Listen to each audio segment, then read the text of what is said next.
How's it going, everyone? RoyalFlush here. Welcome to Meter Management, not financial advice. Any of the stocks and ETFs talked about here are not advice to buy, hold, or sell. Do your own research, take some good notes, let's have some fun. Alright, so today's topic is being formless like water. And you may have heard the quote from Bruce Lee. The quote goes as so: you must be shapeless, formless like water. When you pour water into a cup, it becomes a cup. When you pour water into a bottle, it becomes the bottle. When you pour water into a teapot, it becomes a teapot. Water can drip and it can crash. Become like water, my friend, he says.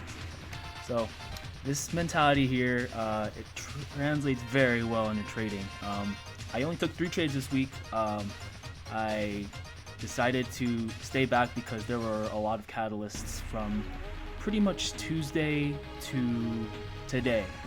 Okay, we had earnings from SMCI and Apple, and we had FOMC on Wednesday, and I decided to only start trading on Wednesday, which was the day of FOMC when the Feds were talking.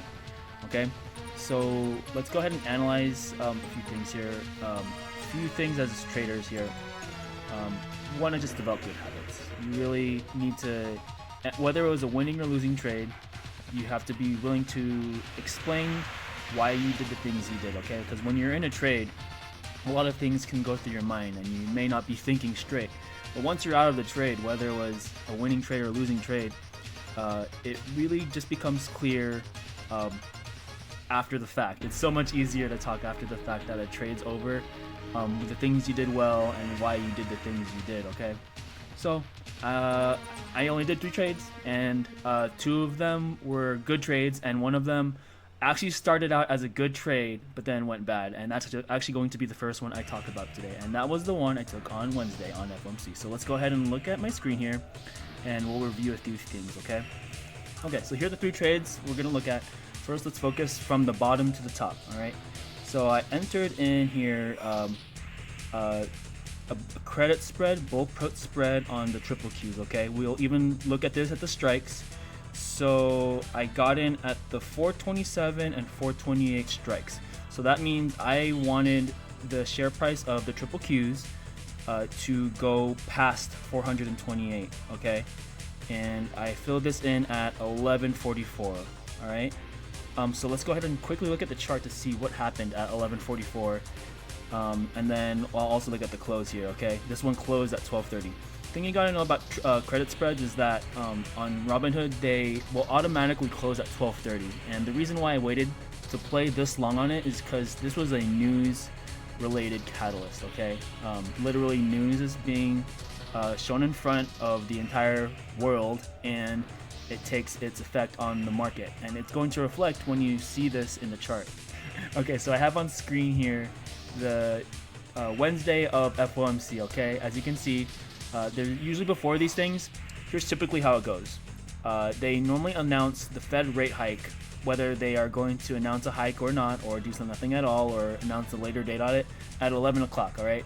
So there's usually a lot of anticipation leading to that event. So from open all the way to 11 o'clock, there's really not a whole lot of going on. But at 11, this is when things get announced. Okay. And then from 11 to 11:30, the real move is beginning to build itself. Okay. And as you can see here, it went all the way from 420 all the way up to 430. All right, that's crazy. All right, so as I mentioned, my strikes were 427 and 428. So I got in a little bit late because I was anticipating quite a move that I did get. All right, we'll even just kind of ballpark it. This is 427 right here when I got in, and it even says here 1144 when I got in the trade. 1140. I'm sorry, it says right here 1145. I got in 1144. We're already at 427, and I just need to get past 428. All right.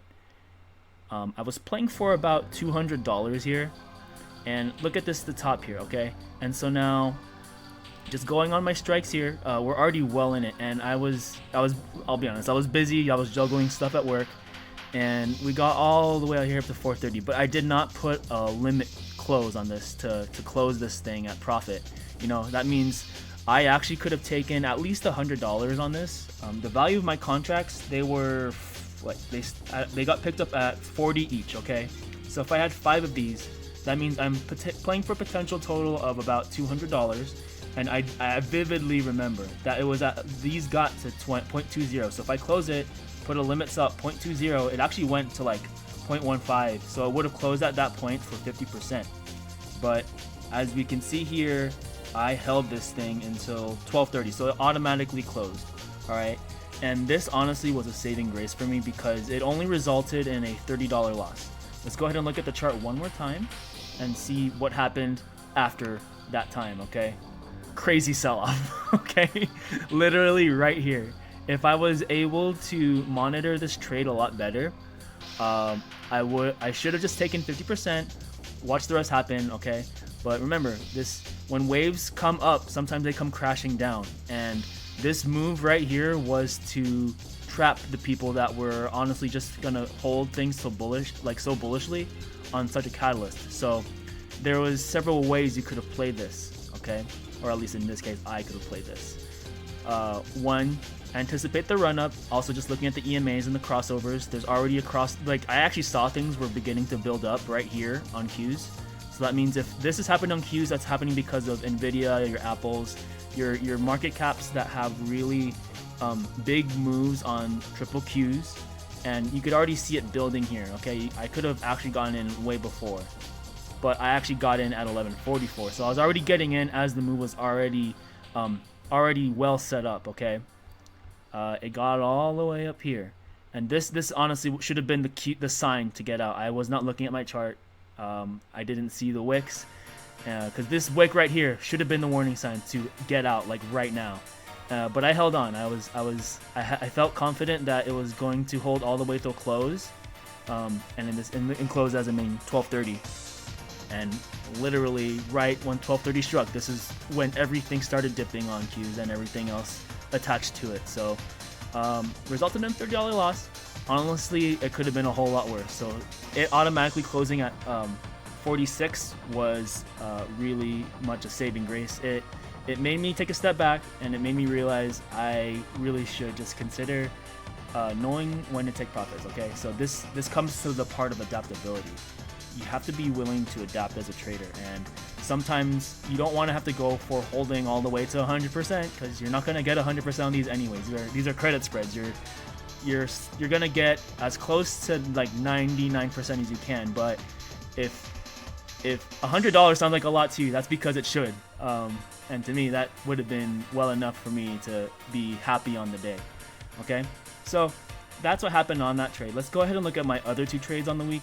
They're a lot easier to look at and explain. Okay, these are bull put spreads. Again, I hold these. I like these because I'm willing to open them for less capital, and just, you know, if it gets into the range and I'm ready to close it at 30, 50%, I can do that. All right, so let's go ahead and look at this one. NVIDIA on May 2nd.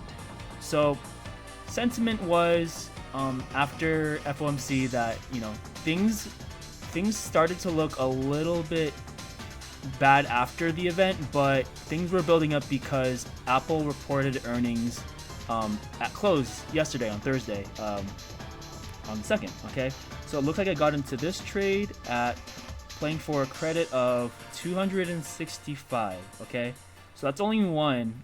I wish I made two, but I was just playing with the same 500 I initially had. So take 500 minus 30, I'm at like 470. So that's all I had to play with.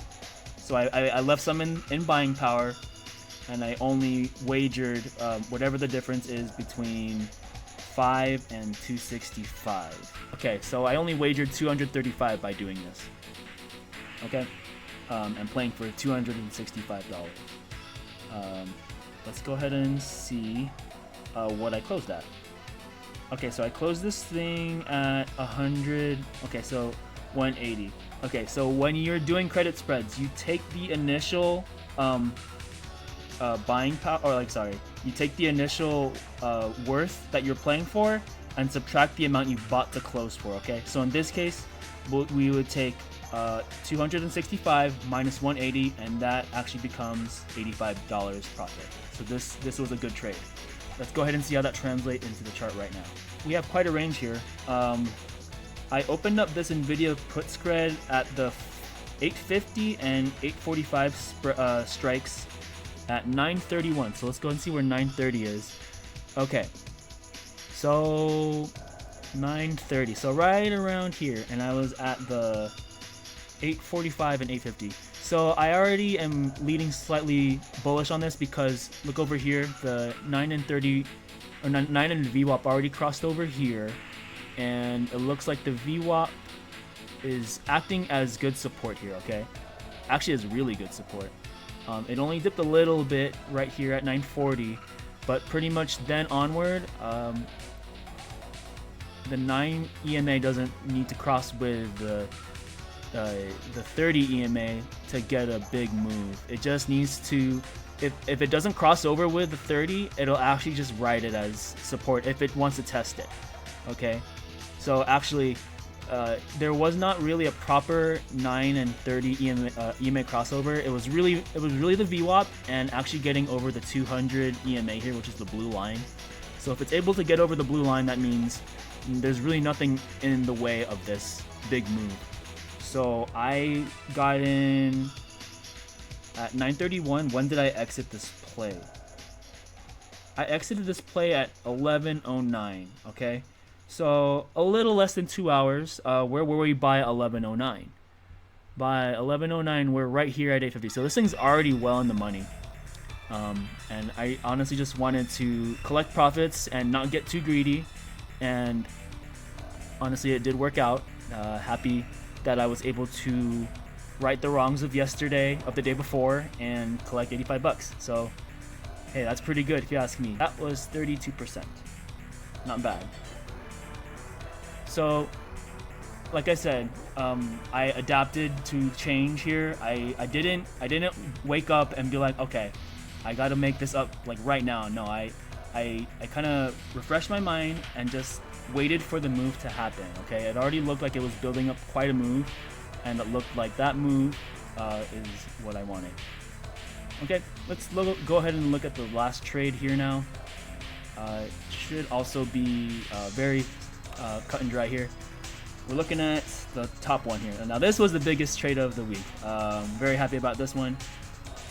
We open up this spread here for the 880 and 885 strikes here, so $5 difference. I opened this up very early today, 6:48. So I was already leaning towards the bullish move because of Apple's positive earnings report, which is a very big mover in the stock market. NVIDIA, I was very sure that it was going to do well. There's that. But let's just continue here. I opened two of them playing for a credit of 260 each, so that's a potential total of 520. And let's see what I closed it at. I closed it at two of them at 160, so that's $200 gained, and I was out of the trade by 9:38, so that was almost 3 hours of holding this. Okay, and that means I only need this thing to stay above 885. Okay, now let's go ahead and look at how that translated over to the chart. This was today. This was NVIDIA's chart for the day. It looks very strong. I have yellow lines here that indicate supply and demand on other time frames, particularly the 1 and 4 hour time frame. And we got a very strong move at open that actually took us all the way up right around here. This is like 889. Okay, 889. It wicked there. And so that later became the high of the day for a good amount of the day. So what did I do? I opened up the trade at 6:48, so I was actually in on the move already as it was going up. But at here, it was only at about 24%. I remember taking a screenshot, showing my friends, hey guys, this thing is at 24%. I'm very happy. Okay, but it did come down here to test the VWAP and also this supply demand zone right here. If it's on the lower part, that means it's actually a demand zone. So when these things get tested, what I look for is only wicks. If this thing is only wicking at this, I have some conviction to stay in the trade. All right, I actually could have closed here for a loss, but I was like, you know what, market is moving so positively, I really should not be shaken out here. Okay, and it even tested it again, so I held, and I had already gotten out of the trade right around here, 940. Let's just call it 940. So I put in the order for it to close for 39%, $200, okay? Now the thing is, this is a Friday, and I could have held all the way to close. Or actually, I probably could have, my initial goal was to just retest 889, and then if it held there, then I would just committed to holding till close. But I was already happy with $200. I was like, you know what? I have 3 hours now. I can actually just sit here cool, enjoy my Friday morning, do other things. So honestly, the peace of mind, sometimes it's better than collecting the entire like 99% if you can. All right. So very happy with how this trade ended up. And you know, it's all a part of being consistent as a trader. So I rode this wave up. So even though like there are moments in trading when you have to just be willing to switch on the fly, it all just comes down to your style. Since I'm trading credit spreads here, if I want to do 0 DTE on them, as in they expire the same exact day, I really need to commit to the strike prices I choose. So I have to either get on it really early or get on the move as it's happening, and that just comes with adapting. When it comes to moves on NVIDIA like this, I go a little bit, I'm actually am more willing to take on $5 different strike prices because NVIDIA easily moves at least sometimes $20 or $30 literally on any single trading day, give or take, okay? So it was up. How up was it today? It was up $29 on the day, okay? It changes like every single day. And so again, as traders, you must be willing to adapt. If you do not adapt, you're not going to grow. But if you want to trade, you have to be willing to take some risks. And sometimes that means going against the tide or riding the wave up. And so there's just so many instances where you just have to be in on the move. Don't get discouraged. Just believe in your systems. Continue to see what you do well as a trader. Keep on repeating that. And if it will actually bring in you profits, you have to continue to keep on doing that. Don't let anyone else tell you otherwise, okay? So, I mean, it's funny. I talk to other people about stocks, and then, like, I feel like, are you a salesman? I mean, I get you like a product and all, but, like, sometimes I care less about a product. I care less about a service. I care less about all of that mumbo-jumbo because it doesn't matter in a chart. You show me the chart, we have things, we have information, we have things that are moving in real time. This is the stuff I care more about. So, if you must know what my system is, it's basically the 930 EMAs crossover with the VWAP, and then I got the 50 and 200 EMAs there as well as to act as support and resistance. Same thing with the VWAP, and then I draw supply and demand lines, and I draw 5-minute fibs, and also Fibonacci on other time frames. That's literally my system, okay? And if you can explain it like that, then we can go places, okay? Bring in profitable trades here and there, and you can keep on doing this in the long run, okay?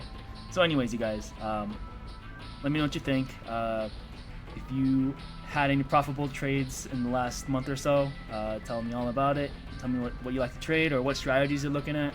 Or if you're interested in options trading, I mean, I could easily do calls and puts, but like, I feel so much more flexible trading credit spreads the way I do. So check out the links I got here. There's some on 0 DTE credit spreads and just understanding how to trade many ways of the market. So if you want to earn it, you got to learn it. But in order to get what you desire, gotta jump to the fire. See you guys later.